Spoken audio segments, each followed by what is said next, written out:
ಧರ್ಮವನ್ನು ನಾವು ರಕ್ಷಣೆ ಮಾಡಿದ್ರೆ ಆ ಧರ್ಮ ನಮ್ಮನ್ನು ರಕ್ಷಣೆ ಮಾಡುತ್ತದೆ. ನ್ಯಾಯವನ್ನು ನಾವು ಕಾಪಾಡಿದರೆ ಆ ನ್ಯಾಯ ನಮ್ಮನ್ನು ಕಾಪಾಡುತ್ತದೆ. ನ್ಯಾಯ, ನೀತಿ, ಸತ್ಯ, ಧರ್ಮಗಳನ್ನು ನಾವು ಕಾಪಾಡುತ್ತಾ ಹೋದ್ರೆ ಅವು ಕಷ್ಟ ಕಾಲದಲ್ಲಿ ನಮ್ಮ ಕೈ ಹಿಡಿದು ನಮ್ಮನ್ನು ಮೇಲಕ್ಕೆತ್ತುತ್ತವೆ ಅಂತ ಹಿರಿಯರು ಹೇಳ್ತಾರೆ. ಸುತ್ತ 40 ಹಳ್ಳಿಗಳಲ್ಲಿ ನ್ಯಾಯದ ದೇಗುಲ ಈ ಧನರಾಜಪ್ಪನ ಮನೆತನ. ಇಲ್ಲಿ ನ್ಯಾಯ ಅಂತ ಯಾರೇ ತಲೆಬಾಗಿ ಬಂದರೆ ಅವರಿಗೆ ಎಂದಿಗೂ ಅನ್ಯಾಯ ಆಗಿಲ್ಲ, ಮುಂದೆ ಆಗಕ್ ಬಿಡಂಗೂ ಇಲ್ಲ. ಬಡಬಗ್ಗರನ್ನ ಕೈ ಹಿಡಿದು ಮೇಲಕ್ಕೆತ್ತಿ ದೀನ ದಲಿತರನ್ನು ತನ್ನ ಹೊಟ್ಟೆ ಮಕ್ಕಳಂತೆ ನೋಡಿಕೊಂಡು ಬಂದ ಮನೆತನ ಈ ಧನರಾಜಪ್ಪನ ಮನೆತನ. ಇದನ್ನು ಮುಂದೆ ಕೂಡ ತೂಗಿಸಿಕೊಂಡು ನೀಗಿಸಿಕೊಂಡು ಬೆಳೆಸಿಕೊಂಡು ಹೋಗುವಂತ ಶಕ್ತಿ ಕೊಡಪ್ಪ ಅಂತ ಆ ಮಲ್ಲಿಕಾರ್ಜುನನಲ್ಲಿ ಬೇಡ್ಕೊತಾರೆ.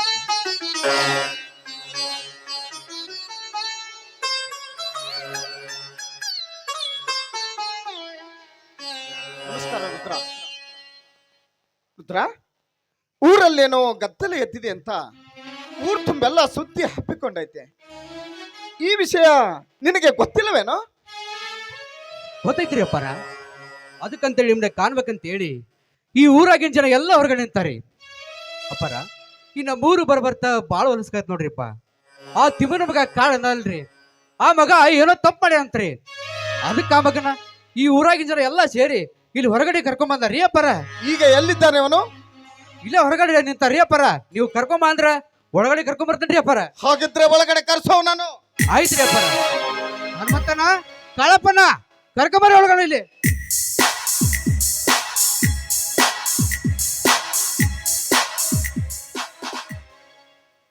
ರುದ್ರ, ಇವನು ಈ ಊರಲ್ಲಿ ಏನು ತಪ್ಪು ಮಾಡಿದ್ದಾನೆ? ಏನಂತ ಹೇಳ್ಬೇಕ್ರಿ ಅಪ್ಪಾರ, ಏನಂತ ಹೇಳ್ಬೇಕು? ಈ ಮಗ ಹಿಂದ್ಕೊಮ್ಮೆ ಇದ ಊರಾಗ ಕಳ್ಳತನ ಮಾಡಿತ್ತನ್ರಿ, ಮತ್ತು ಜೋಳದ ಗುಡಿಗೆ ಬೆಂಕಿನೂ ಹಚ್ಚಿತ್ತನ್ರಿ. ಅವತ್ತ ನೀವು ಕೈಕಾಲು ಮುರಿಬೋದಾಗಿತ್ತು, ಆದ್ರೆ ನೀವು ಹಂಗ್ ಮಾಡ್ಲಿಲ್ಲ. ನ್ಯಾಯ ಸರಿಪಡಿಸಿ ಮಾಡಿದಂತ ತಪ್ಪಿಗೆ ದಂಡ ಬೀಸಿದ್ರಿ.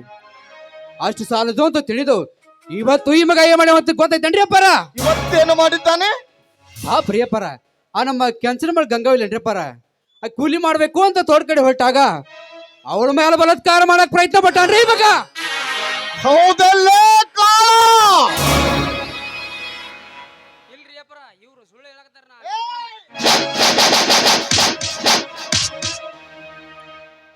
ಬಾಯಿ ಮುಚ್ಚಲೆ ಬಡವ, ನೀನು ಎಲ್ಲಿದ್ದೀಯಾ? ಎಲ್ಲಿ ನಿಂತ್ಕೊಂಡಿದ್ದೀಯಾ? ಯಾರು ಕಣ್ಣೆದುರುಗಡೆ ನಿಂತ್ಕೊಂಡು ಮಾತಾಡ್ತೀನಿ ಅನ್ನೋ ಖಬರ ಅಲ್ಲ ನಿನಗ? ಸುತ್ತ 40 ಹಳ್ಳಿಗಳಲ್ಲಿ ಜನರ ಸಮಸ್ಯೆಗಳನ್ನು ಬಗೆಹರಿಸುವ ನ್ಯಾಯವಂತನ ಮನೆತನವನ್ನು. ಇಂಥ ಮನೆತನದಲ್ಲಿ ನಿಂತುಕೊಂಡು ಅನ್ಯಾಯದ ಮಾತುಗಳನ್ನು ಆಡಿದರೆ ನಿನ್ನ ನಾಲಿಗೆಯನ್ನು ಕತ್ತರಿಸಿ ಹಾಕಬೇಕಾಗುತ್ತದೆ. ಹಳ್ಳಿಯ 10 ಜನ ನಿನ್ನನ್ನು ಹಿಡಿದುಕೊಂಡು ಬಂದಾಗಲೇ ನಾನು ಅರ್ಥ ಮಾಡಿಕೊಂಡಿದ್ದೇನೆ, ನೀನೇನಾದ್ರೂ ತಪ್ಪು ಮಾಡಿರ್ಲೇಬೇಕು ಅಂತ. ಇದು ಶತಸಿದ್ಧ. ಈ ಧನಿ ಹತ್ತಿರ ಸತ್ಯವಂತರಿಗೆ ಬೆಲೆ ಇದೆ ಹೊರತು ನಿನ್ನಂಥ ಸುಳ್ಳಿನ ಸಂತೆ ಕಟ್ಟುವವರಿಗೆ ಶಿಕ್ಷೆ ಅದೆಂದಿಗೂ ತಪ್ಪಿದ್ದಲ್ಲ. ನೀನು ಮಾಡಿದ ಅಪರಾಧ ಸತ್ಯವ ಸುಳ್ಳು ಎನ್ನುವುದನ್ನು ನಿನ್ನ ಬಾಯಿಂದಲೇ ನೀನೇ ಅಪ್ಪಾರ. ಅವನ ಬಾಯಿಂದ ಏನ್ ಕೇಳ್ತೀರಿ ಅಪ್ಪಾರ? ನಿಮ್ಮ ಎದುರುಗಡೆ ನಿಂತು ಯಾರ್ಯಾರ ಸುಳ್ಳು ಹೇಳ್ತಾರೇನ್ರಿ? ಈ ಸುತ್ತು 40 ಹಳ್ಳಿ ಜನ ನಿಮ್ಮ ಹತ್ರ ಬಂದ ನ್ಯಾಯ ಕೇಳ್ತಾರ. ಒಂದು ವೇಳೆ ನೀವೇನಾದ್ರೂ ನ್ಯಾಯ ಮಾಡಿದ್ರೆ ಮುಗಿದು ಹೋಯ್ತು. ಸಾಕ್ಷಾತ್ ಪರಮಾತ್ಮನೇ ನ್ಯಾಯ ಮಾಡಿದಂಗ. ಈ ನಿಮ್ಮ ಮನೆತನ ಹುಟ್ಟಿದ್ದೆ ಈ ಸುತ್ತು 40 ಹಳ್ಳಿ ಜನರ ನ್ಯಾಯ ಬಗೆಹರಿಸಕ ಹುಟ್ಟಿದ್ದೆ. ನಿಮ್ದ ಹಿಡಿದು ನಿಮ್ಮ ಮುತ್ತಜ್ಜ ಕಾಲದಿಂದಲೂ ನ್ಯಾಯವನ್ನು ಬಗೆಹರಿಸುತ್ತಾ ಬಂದ ಮನೆತನವಿದು. ಇಲ್ಲಿ ನ್ಯಾಯ, ನೀತಿ, ಸತ್ಯ, ಧರ್ಮವೇ ಈ ಧರ್ಮಪೌರದ ನಿತ್ಯದ ಉಸಿರು. ಇಂಥ ನಾಡಿಗೆ ನಿಮ್ಮಂತ ದನಿಗಳು ಹುಟ್ಟಿದ್ದು ನಮ್ಮ ಪುಣ್ಯ ಅಂತ ತಿಳಿದೇವೆ. ನಿಮ್ಮಂತ ಪುಣ್ಯವಂತರ ಮನೆತನ ಜೀವಂತ ಇರುವವರೆಗೂ ಈ ಸುತ್ತು 40 ಹಳ್ಳಿ ಒಳಗ ನಮ್ಮಂತ ಬಡವರು ನೆಮ್ಮದಿಯಿಂದ ಬದುಕ್ತೀರಿ ಅಪ್ಪಾರ, ನೆಮ್ಮದಿಯಿಂದ ಬದುಕ್ತೀರಿ. ಇಂತಹ ಪುಣ್ಯವಂತರ ನೆಲದಾಗ ಇಂಥ ಸೊಕ್ಕಿನ ದುಷ್ಟ ಹುಟ್ಟಬಾರ್ದಾಗಿದ್ದಾನೆ, ಹುಟ್ಟಲೇಬಾರ್ದಾಗಿತ್ತು. ಹೌದು ರುದ್ರ, ನಿನ್ನ ಮಾತು ಸತ್ಯವಾಗಿದೆ. ಇಂಥ ಪಾಪಿಗಳಿಗೆ ತಕ್ಕ ಪ್ರಾಯಶ್ಚಿತ್ತ ಆಗಲೇಬೇಕು. ಈ ಧನಿ ಕರುಣೆಯಿಂದ ಅಸ್ತು ಅಂತ ಹಸ್ತ ಇಟ್ಟ ಕೈಲಾಸ ಕಾಣುತ್ತ. ಕೆಂಗನಿಂದ ಕೆಕ್ಕರಿಸಿ ನೋಡಿದರೆ ಕಾಲ್ಸನ ಕೆಳಗುಳುತ್ತ. ಏಯ್! ಇವತ್ತಿನಿಂದ ನೀನು ಈ ಊರಲ್ಲಿ ಬದುಕಬೇಕು, ಈ ಊರನ್ನೇ ಬಿಟ್ಟು ತೊಲಗಬೇಕು. ಮತ್ತೆ ಮರಳಿ ಈ ಊರಿಗೆ ಬರೋ ಕೊಡೋದು. ಮತ್ತೆ ಮರಳಿ ಬಂದಿದ್ದೆ ಆದ್ರೆ ಈ ನಿನ್ನ ಕತ್ತನ್ನೇ ಕತ್ತರಿಸಿ ಹಾಕಿ ಮಲ್ಲಿಕಾರ್ಜುನನ ಗುಡಿ ಮುಂದೆ ತಗ್ಗು ತೆಗೆದು ಹೂಳಬೇಕಾಗುತ್ತದೆ. ಇದು ನಿನಗೆ ಕೊನೆಯ ಎಚ್ಚರಿಕೆ. ಆಟ ಹೋಗಲಿಂದ.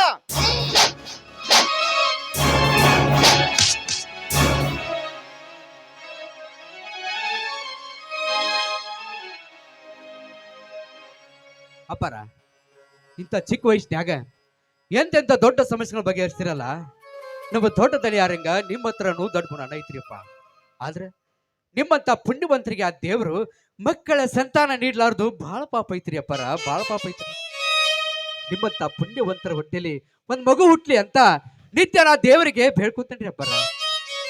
ಹುಟ್ಟುವಂತ ಮಗು ನಿಮ್ಮಂಗ ದೊಡ್ಡ ಗುಣ ಹೊಂದಿ ನಿಮ್ಮಂಗ ನ್ಯಾಯ ಹೇಳೋ ಚಿಕ್ಕದನಿ ಆಗ್ಬೇಕು ಅಂತ ನನ್ನ ಆಸೆ ರೀ ಅಪ್ಪಾರ, ನನ್ನ ಆಸೆ. ನನ್ನ ಆಸೆನ ಆ ಭಗವಂತ ಎಂದ್ ಈಡೇರಿಸ್ತಾನೋ ನಾನಂತೂ ಕಾಣೆ. ಪುತ್ರ, ನಮ್ಮ ಮದುವೆಯಾಗಿ 3 ವರ್ಷಗಳು ಕಳೆದು ಹೋದ್ರು ನಮಗೆ ಸಂತಾನದ ಭಾಗ್ಯ ದೊರೆಯಲಿಲ್ವೋ? ದೊರೆಯಲಿಲ್ಲ. ಅದಕ್ಕೋಸ್ಕರವಾಗಿ ನಾವು ಚಿಂತೆ ಮಾಡುವಂತ ಅವಶ್ಯಕತೆ ಕೂಡ ಇಲ್ಲ. ಯಾಕಂದ್ರೆ ಈ ಊರಿನಲ್ಲಿರುವಂತ ಪ್ರಜೆಗಳೇ ನಮ್ಮ ಮಕ್ಕಳೆಂದು ತಿಳಿದ್ರ, ನಿಮ್ಮಂಥ ದೀನ ದಲಿತರೇ ನಮ್ಮ ಬಂಧುಗಳು. ನೋಡು ಪುತ್ರ, ಮಕ್ಕಳ ಭಾಗ್ಯ ಪಡಿಬೇಕಾದ್ರೆ ಅದಕ್ಕೂ 7 ಜನ್ಮದ ಪುಣ್ಯ ಬೇಕು, ಪುಣ್ಯ ಬೇಕು. ಅಷ್ಟಕ್ಕೂ ಆ ದೇವರು ನಮಗೆ ಯಾವ ರೀತಿಯಿಂದಲೂ ಕಡಿಮೆ ಮಾಡಿಲ್ಲ. ಅರಮನೆಯಂಥ ಮನೆ, 400 ಎಕರೆ ಭೂಮಿ, ಬೆಳ್ಳಿ ಬಂಗಾರ ಸಂಪತ್ತು ಸಾಕಷ್ಟು ನಮ್ಮ ಮನೆ ತುಂಬಿಕೊಂಡಿದೆ. ಇಷ್ಟೆಲ್ಲ ಇದ್ಮೇಲೆ ನಿಮ್ಮಂಥ ದುಡಿಯುವ ಆಳು ಮಕ್ಕಳೇ ನಮ್ಮ ಮಕ್ಕಳೆಂದು ತಿಳಿದ್ರ ಮಕ್ಕಳೆಂದು ಎಂತ ಮಾತಾಡಿದ್ರಿ ಅಪ್ಪಾರ, ಎಂತ ಮಾತಾಡಿದ್ರಿ ಅಪ್ಪಾರ. ನೀವು ನಮ್ಮನ್ನು ಎಷ್ಟೇ ಮಕ್ಕಳಂತೆ ಪ್ರೀತಿಯಿಂದ ಕಂಡ್ರು ಕೂಡ ನಾವು ನಿಮ್ಮ ಮನೆ ಮಕ್ಕಳು ಆಗುದಿಲ್ರಿ ಅಪ್ಪಾರ. ಈ ಮನೆಗೆ ಒಬ್ಬ ಮಗ ಬೇಕೇ ಬೇಕು. ನಮ್ಮ ಮುತ್ತಜ್ಜ ಕಾಲದಿಂದಲೂ ನಾವು ನಿಮ್ಮ ಮನೆಯಲ್ಲಿ ದುಡಿತಾನ ಬಂದಿದ್ದೀವಿ. ನಮ್ಮೆಲ್ಲರ ನೀವು ಮಕ್ಕಳಂತೆ ಪ್ರೀತಿಯಿಂದಾನ ಕಂಡಿರಿ. ಅದಕ್ಕಾಗಿ ನಿಮ್ಮಂತ ಪುಣ್ಯವಂತರ ಹೊಟ್ಟೆಯಲ್ಲಿ ಒಂದು ಗಂಡ್ಮಗು ಹುಟ್ಟಿದ್ರೆ ಈ ಊರಲ್ಲಿರುವ ಎಲ್ಲ ದೇವರಿಗೆ ತುಪ್ಪದ ಅಭಿಷೇಕ ಮಾಡಿಸ್ತೀನಿ ಅಂತ ಹರಕೆ ಹೊತ್ತಿದ್ರಿ ಅಪ್ಪಾರ, ಹರಕೆ ಹೊತ್ತಿದ್ರಿ. ಶಭಾಷ್.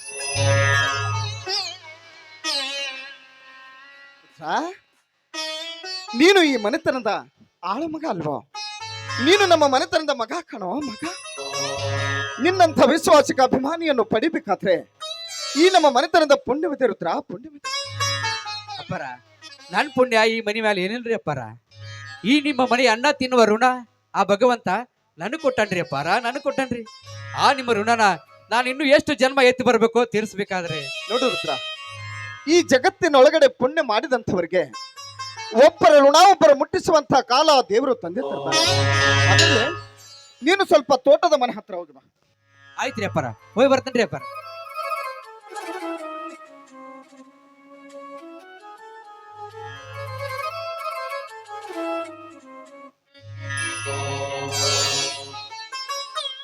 ಮಹಾದೇವಿ, ಎಲ್ಲಿಗೆ ಹೋಗಿದ್ದೆ? ದೇವರಿಗೆ ಅಭಿಷೇಕ ಮಾಡುದಿತ್ತು, ಅದಕ್ಕಾಗಿ ದೇವಸ್ಥಾನಕ್ಕೆ ಹೋಗಿದೆ. ಪ್ರಸಾದ ತೆಗೆದುಕೊಳ್ಳಿ.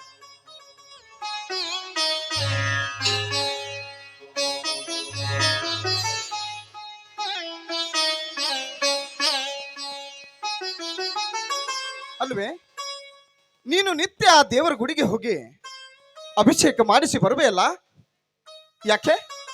ಆ ದೇವರ ಹತ್ತಿರ ಏನಾದರೂ ಹರಿಕೆ ಬೇಡಿಕೊಂಡಿದ್ದೆ?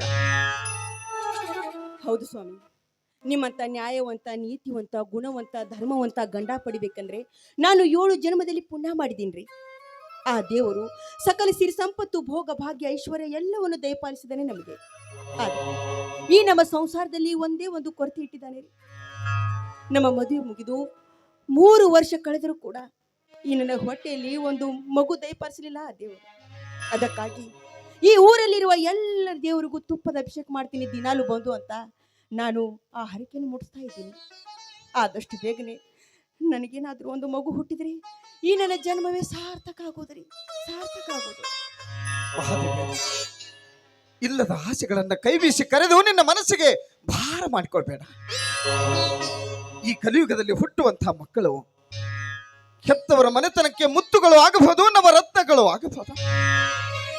ಒಂದು ವೇಳೆ ತಪ್ಪಿದ್ರೆ ಹುಟ್ಟಿದ ಮಕ್ಕಳಿಗೆ ಹೆತ್ತವರ ಮರೆತರಕ್ಕೆ ಕುತ್ತುಗಳು ಆಗಬಹುದು, ಕುತ್ತಿಗೆಯನ್ನು ಕತ್ತರಿಸಿ ಹಾಕುವ ಕಟುಕರೂ ಆಗಬಹುದು. ನಾವು ಬಯಸಿ ಬಿಡುವುದು ಬೇಡ ಮಾತೇವೆ. ಬರುವ ಭಾಗ್ಯವಿದ್ದರೆ ತಾನಾಗಿ ಬರಲಿ. ಮಹಾದೇವಿ, ಆ ದೇವರಲ್ಲಿ ಬೇಡವ ನಿನ್ನ ಹರಿಕೆ ಇಲ್ಲಿಗೆ ನಿಲ್ಲಿಸ್ಬಿಡು. ಯಾಕ್ರಿ ಆ ದೇವ್ರ ಮೇಲೆ ಅಷ್ಟೊಂದು ಕೋಪ ನಿಮಗೆ? ಓಹೋ, ರಾಯರಿಗೆ ನಾನು ಎಲ್ಲಿ ಹರಕೆ ಬೇಡ್ಕೊಂಡಿದ್ನೋ ಅದೆಲ್ಲ ವ್ಯರ್ಥ ಆಗಿ ಹೋಗುತ್ತದಲ್ಲ ಅಂತ ವಿಚಾರ ಮಾಡ್ತಿದ್ರೇನು? ಖಂಡಿತವಾಗಿಯೂ ಅಲ್ಲ. ಆದಷ್ಟು ಬೇಗನೆ ಈ ಮನೆಯಲ್ಲಿ ಮಕ್ಕಳು ಹುಟ್ಟಿ ಬರ್ತಾರೆ. ಅವರೇ ಈ ಮನೆಯನ್ನು ಬೆಳಗುವ ನಂದಾ ದೀಪಗಳಾಗ್ತಾರೆ. ಈ ನನ್ನ ಆಸೆ ಫಲಿಸುವುದರಲ್ಲಿ ಸಂದೇಹವಿಲ್ಲ ರೀ ನನ್ನ. ಅಂದ್ರೆ ಈ ನಿನ್ನ ಆಸೆ ಪೂರೈಸಲು ಮೊದಲು ಆ ದೇವರು ಕಣ್ಣು ತೆರೆಯಬೇಕಲ್ವಾ? ಮತ್ತೆ ಆ ದೇವರು ಈಗಾಗಲೇ ಕಣ್ಣು ತೆರೆದಿದ್ದಾನಲ್ಲ. ಅಂದ್ರೇನು ಮಾದೇವಿ? ಮತ್ತೆ ಮತ್ತೆ ನಾನೀಗ 3 ತಿಂಗಳ ಗರ್ಭಿಣಿ.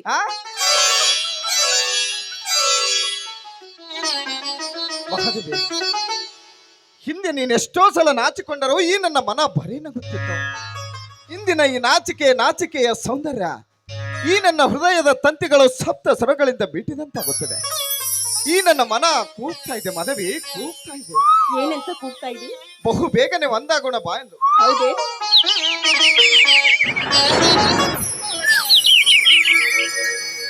ಏಳು ಜನ್ಮ ಇದ್ದರೆ ಗಂಡಾಗಿ ಹುಟ್ಟಿದರೆ ಶಿವನಲ್ಲಿ ಕೇಳುವುದು ಒಂದೇ, ಧರ್ಮ ಪತ್ನಿ ನೀನಾಗು ಎಂದೇ.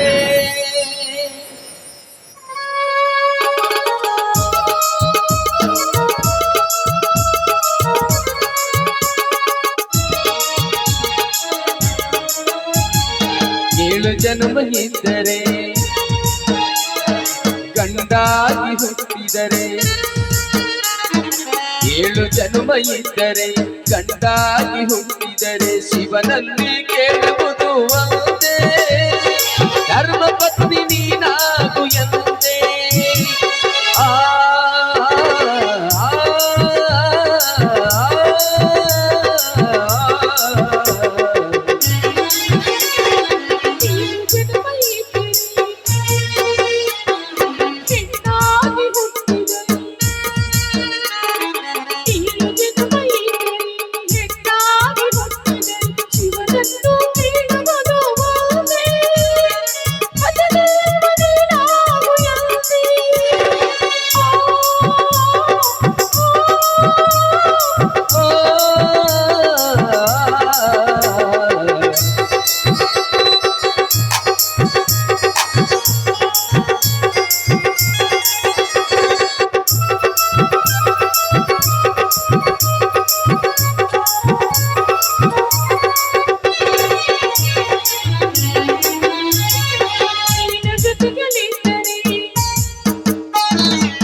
ಬಳಿಗೆ ಬಂದರೆ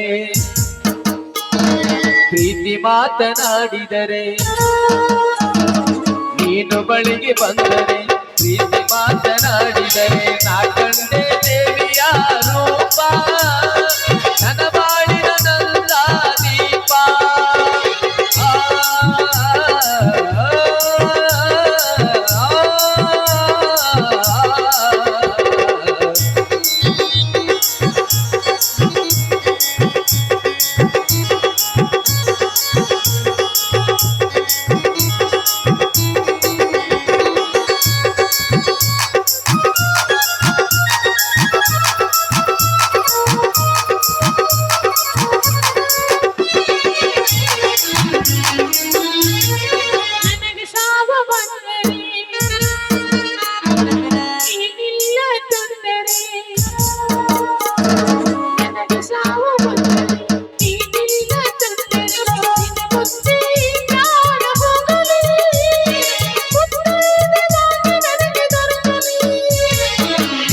ಇರದ ಜನ್ಮ ನನಗೇಕೆ ಬೇಕು ಬ್ರಹ್ಮ, ನೀನು ಇರದ ಜನ್ಮ ನಮಗೇಕೆ ಬೇಕು ಬ್ರಹ್ಮ ಜೊತೆಯಲ್ಲೇ ಈ ಪ್ರಾಣ ಹೋಗಲಿ ಸ್ವರ್ಗದಲ್ಲಿ ನಮ್ಮ